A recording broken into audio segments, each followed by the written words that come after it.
Aujourd'hui, nous allons faire une deuxième factorisation sur le code de Mercure. Alors la dernière fois, nous avons fait une factorisation sur la fonction persist de la méthode qui est utilisée dans la méthode dispatch. Donc persist, c'est une méthode locale. On le reconnaît au fait que la première lettre est en minuscule.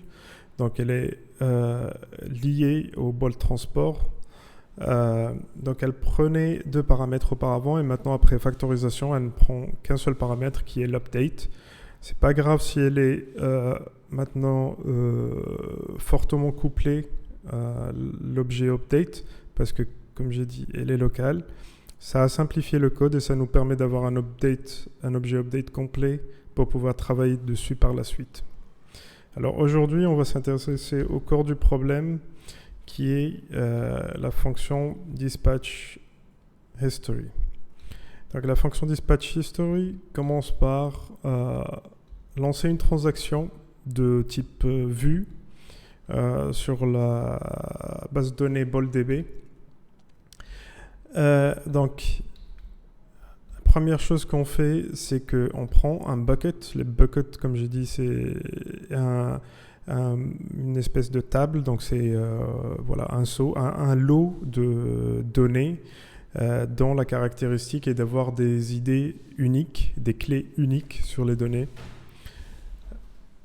Donc si le bucket n'existe pas, donc la demande de bucket, elle va me retourner nil, et dans ce cas-là, donc il n'y a pas de données, donc il n'y a pas encore de données dans la base de données, et je retourne nil aussi.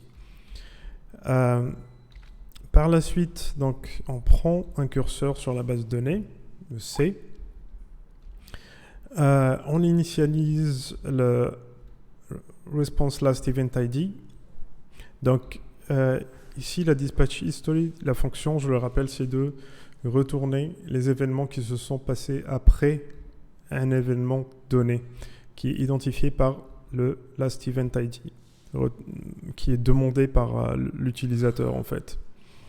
Donc j'initialise mon last event ID au premier earliest last event ID. Ici j'utilise une variable qui est juste là pour marquer la position. Et en fait, par la suite, ce qu'on fait, c'est qu'on commence par le premier élément de la base de données et on boucle.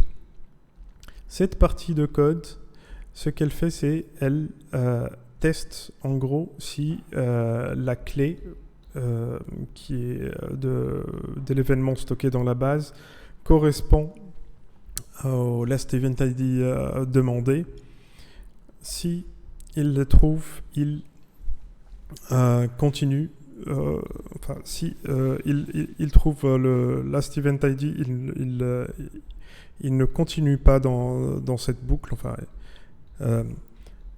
en réalité, en fait, il reboucle ici et s'il trouve le last event ID, c'est là qu'il commence à traiter les données.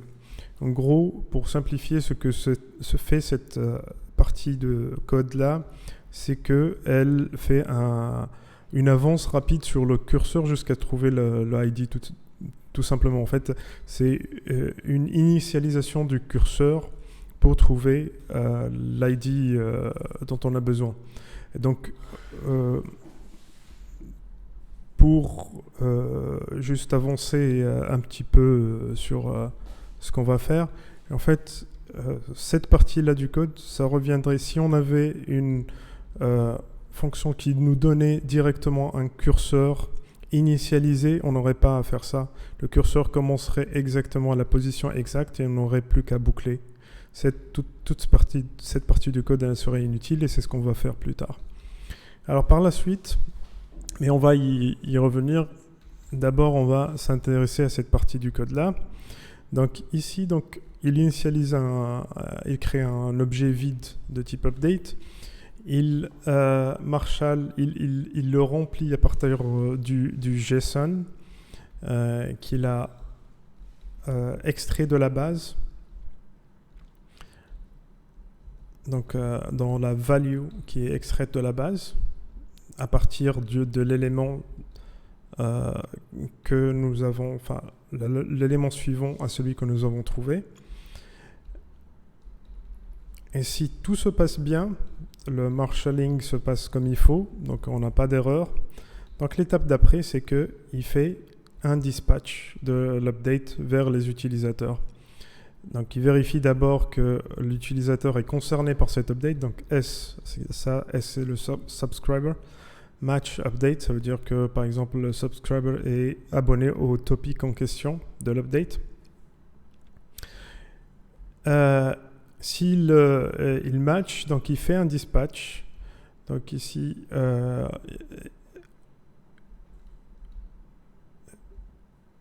et il retourne nil. Ça veut dire qu'il a terminé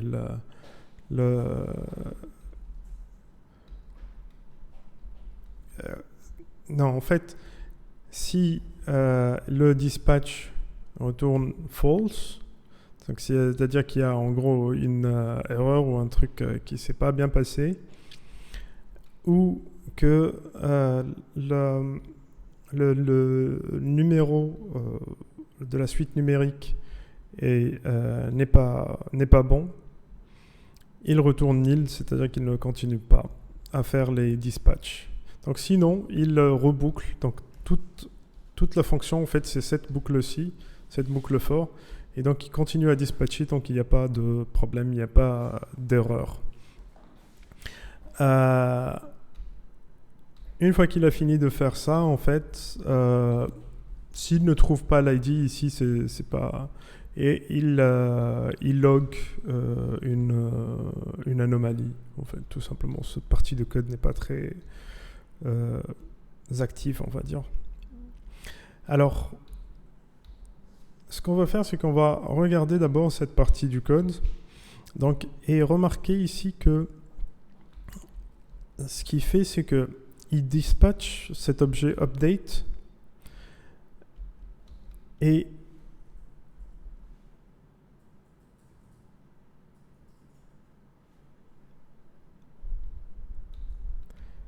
si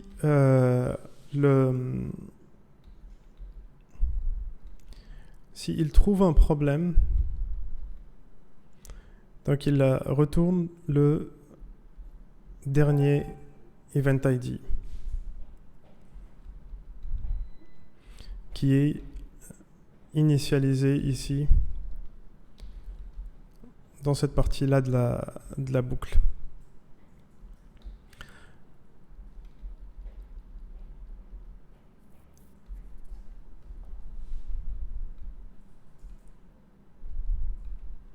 Donc, ce qu'on remarque ici, c'est que cet objet update qui est dispatché, en fait, dans cette fonction-là, n'a qu'une relation indirecte avec le response last event ID. Parce que response last event ID, il est ici, et il est généré à partir en fait de la clé qui est retournée par le curseur. Donc string key à partir du 8e caractère qui est quand même une expression un peu pas très claire si on ne sait pas ce que ça fait. Alors que en fait réellement, le response last event ID, c'est celui-ci, celui qui a été dispatché ici. C'est le response last event ID réel. Donc, ce qu'on va faire, c'est que, première factorisation, on va mettre ça au clair. Donc, on va mettre response last event ID égale, donc si tout se passe bien, update.id. C'est tout de suite plus clair ici. Donc là, on vient de dispatcher l'event et donc du coup, la dernière réponse en termes de last event ID, c'est le update.id qu'on vient de dispatcher. Ça, c'est la première chose. Donc, ici, cette partie de code qui prend le response last event ID et qui le teste par rapport à mon last event ID que j'ai demandé. En fait, on va le transformer un petit peu comme ça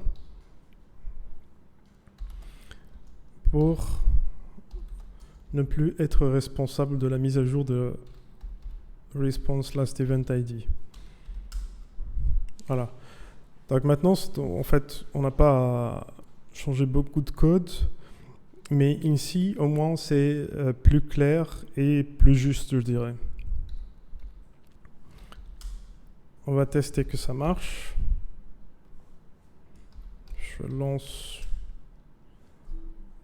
mon serveur Mercure.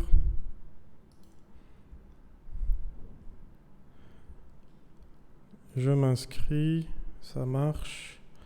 Je publie quelques événements. Je teste quand même le last event ID qu'on vient de modifier. Donc j'ai pris celui-ci. Et l'event ID qui est suivant, c'est celui-là. Donc il devrait me retourner celui-là, encore une fois.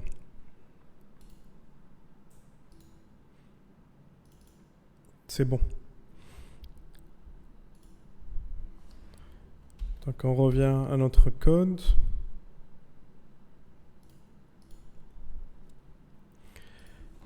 Alors par la suite, en fait, comme j'ai dit tout à l'heure, on a toute cette partie-là de la boucle qui est là uniquement en fait pour initialiser le curseur. Donc on va essayer de mettre ça au clair. On va faire une fonction qui initialise le curseur tout simplement, qui me rend le curseur déjà initialisé à la bonne position. Je vais aller créer une fonction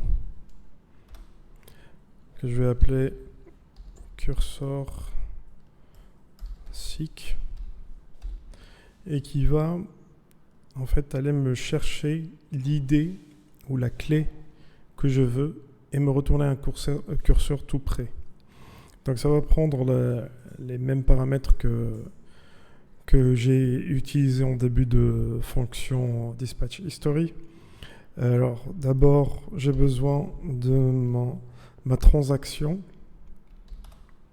Alors je pourrais prendre un curseur et faire une espèce d'avance rapide dessus pour ensuite le retourner. Mais le but, encore une fois, de ces factorisations, c'est de changer la persistance. Donc je dois faire une fonction cursor seek qui est d'un niveau un petit peu plus haut, pas très très bas niveau, pour que je puisse avoir le loisir à l'intérieur de cursor seek de changer le fonctionnement de la recherche sur la base de données. Donc j'ai mon TX qui est une transaction Bolt d'abord. Ensuite j'ai mon bucket name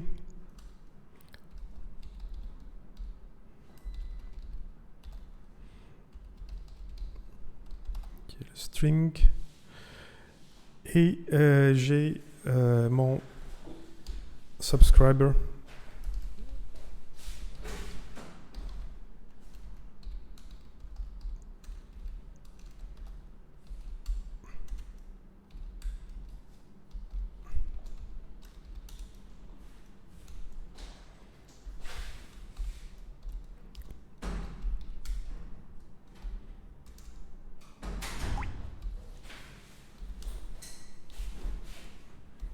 Alors, je vérifie que j'ai bien tout ce qu'il me faut. Donc j'ai le subscriber. Donc ici, ce qu'on va faire, comme je dis, c'est d'initialiser ce curseur dès le départ. Donc je vais copier tout le début de cette fonction et le mettre là-bas. Donc j'aurai besoin ici le bucket name. Voilà. Donc le subscriber qui est ici en paramètre parce que je vais l'utiliser ici pour prendre le request last event ID. Et la transaction, bien sûr, parce que c'est la transaction qui va me donner le bucket dont j'ai besoin. Donc, et là, donc, je vais copier toute cette partie du code pour la changer plus bas dans la fonction.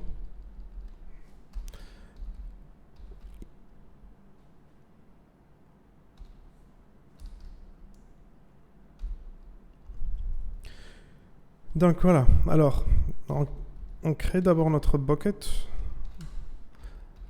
avec bucket name qui est ici fourni et ma transaction. Donc là,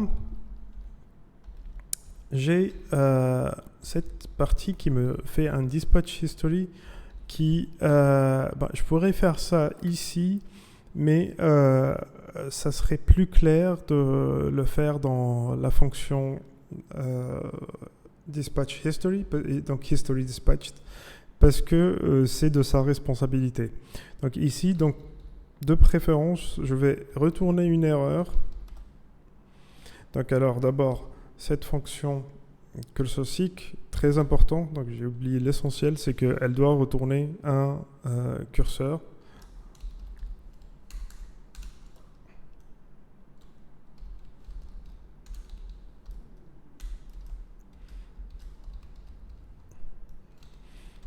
Et on va retourner aussi une erreur.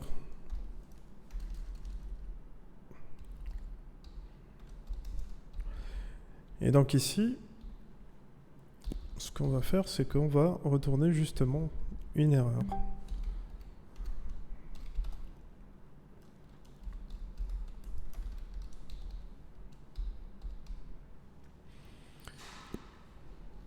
Pour dire no data in bucket. Donc le bucket en question.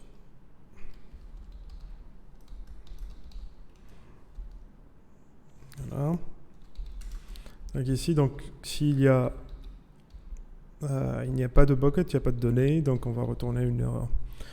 Par la suite, donc je prends le curseur, je initialise tout ça, je pense que ça sera inutile, donc je vais enlever ça. Mon response last event ID qui est égal earliest last response, je pense aussi que ça sera inutile, mais on n'en est pas encore là. Mais d'abord, ce que je vais faire, donc c'est, donc je vais boucler, oui. Je vais enlever ça, le after from ID, il n'y a plus de conditions, donc je teste sur ma clé, est-ce qu'elle correspond à Rust Event ID. Donc il n'y a pas de trou ici. En fait, le seul intérêt de tout ça, c'est de boucler jusqu'à trouver Last Event ID. Donc ce que je vais faire, c'est d'ajouter ça dans le test de la boucle for.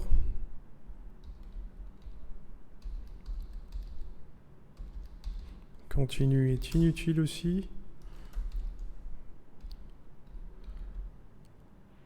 Voilà. Est-ce que tout fonctionne bien?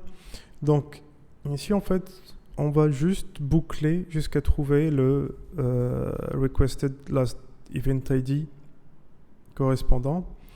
Alors, les values ici, les V, sont inutiles, donc je vais les remplacer par une barre de soulignement qui indique que la variable en question n'est pas utilisée. Du coup, response last event ID est inutile. Et je pense qu'on a notre fonction complète, si je ne me trompe pas. On va faire un return ici. Donc ici, vous voyez donc mon C là. Ah oui, donc mon C là, il est déjà créé comme paramètre ici. Donc je n'ai pas besoin de l'initialiser là. Et quand je fais un return comme ça, donc il va me retourner mon C et mon erreur, s'il y en a un. donc telles qu'elles sont dans ma fonction. Donc, et maintenant, je vais retourner à mon dispatch history et enlever tout le code inutile que je vais remplacer par le code que j'ai mis là. Donc là, le curseur là, donc c'est la première chose que je vais faire, c'est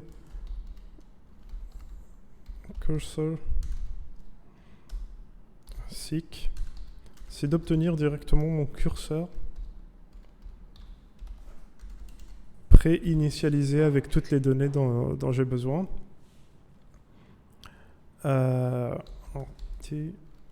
Bucket name. Donc je lui passe la transaction, le bucket name et mon subscriber. Et donc là, mon C est déjà initialisé, devrait être déjà initialisé. Alors ici, il n'y a pas de nil. Par contre, ici, j'ai une erreur qui doit être retournée. Et ce que je vais faire, c'est que je vais tester si il y a une erreur. Donc erreur différente de nil. Je vais dispatcher l'historique et retourner nil. Voilà. Alors, response earliest response ID. Ok, je vais ici.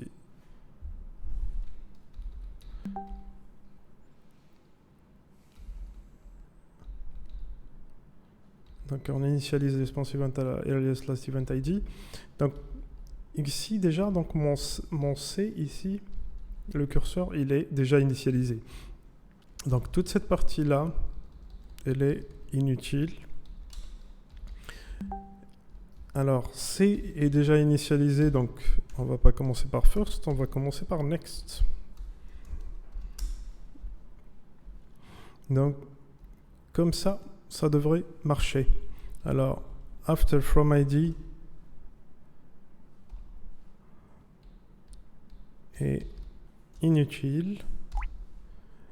Par contre, le test que je fais ici pour loguer le cas où il n'y a pas de... je ne trouve pas mon ID dans la base.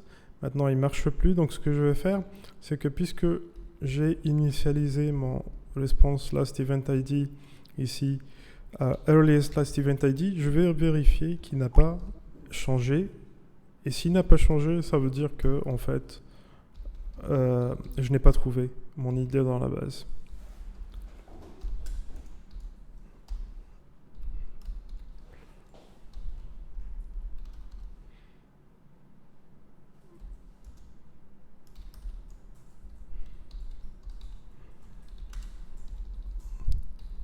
Voilà. Ça devrait marcher. Je suis sûr qu'il va y avoir des erreurs dès que je vais compiler. On va voir ça.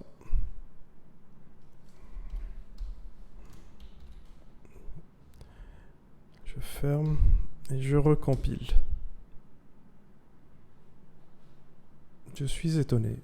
Il n'y a pas d'erreur. Ok, ben on va tester.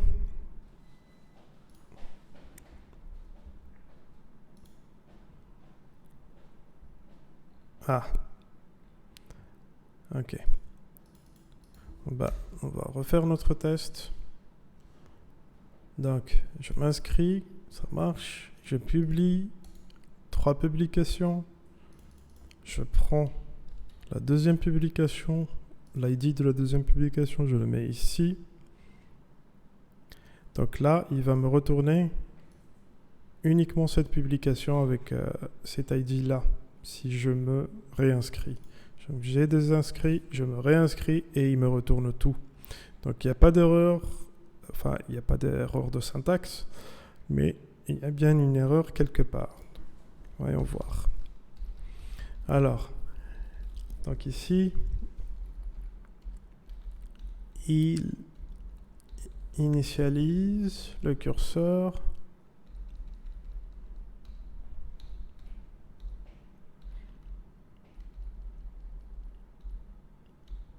avec mon cursor seek Et bizarrement, j'ai l'impression qu'il me retourne toute la base, donc il n'est pas réellement en train d'initialiser le curseur. Donc, voyons voir notre fonction cursor-seek. Donc, on prend le curseur, il commence par le début, nil. Ah.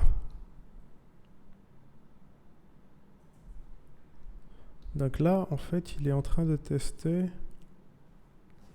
Il est en train de faire le mauvais test parce que, en fait, il doit avancer le curseur si ça ne correspond pas au request last event ID. Donc ça devrait être ça. Je me désinscris. Je me réinscris. Enfin, je recompile. On va voir si ça marche. Ça marche. Super. Donc, et voilà le travail pour aujourd'hui. Donc, je n'ai plus qu'à faire mon petit commit. À la prochaine pour une nouvelle factorisation.